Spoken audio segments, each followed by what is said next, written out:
Did you know that during the Fascist era, in the heart of Rome, a tank championship was held regularly? Yes, you heard that right. A genuine military event organized like a sporting competition, complete with spectators, grandstands, and Mussolini himself in the honorary box. Rome, spring 1935. Fascist Italy was preparing for the war in Ethiopia, and propaganda had reached new heights. The regime aimed to showcase the power of its modern weaponry to both the Italian people and the world.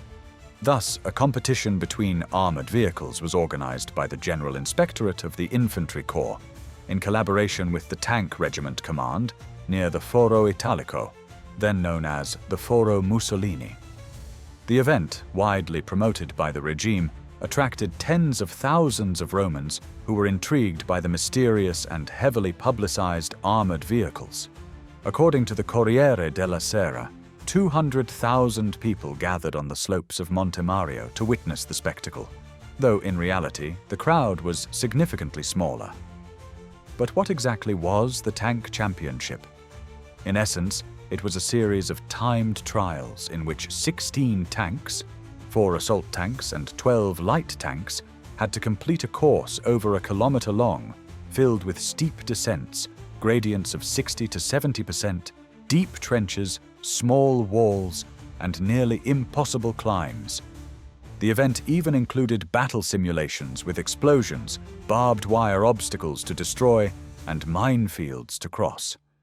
Competing were tank officers and commanders of the light tanks, Carri Veloci model, 1933, and assault tanks, Fiat 3000S.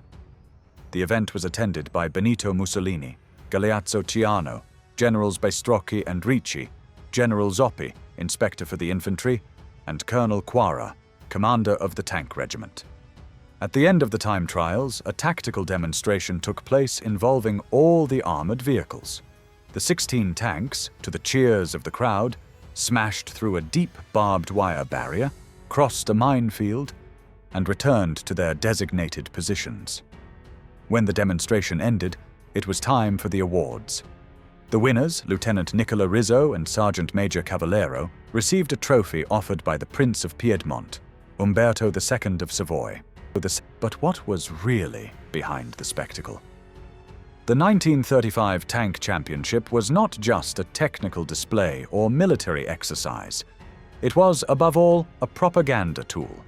Through the use of the press and cinema, the fascist regime used such events to construct a public image of strength, modernity, and invincibility. Showing tanks climbing hills and crushing obstacles was meant to send a clear message: Fascist Italy is strong and ready for war. The Foro Mussolini, the Duce in the grandstand, the cadets of the military academy cheering, all of it was meticulously staged to impress, to stir emotion, to convince.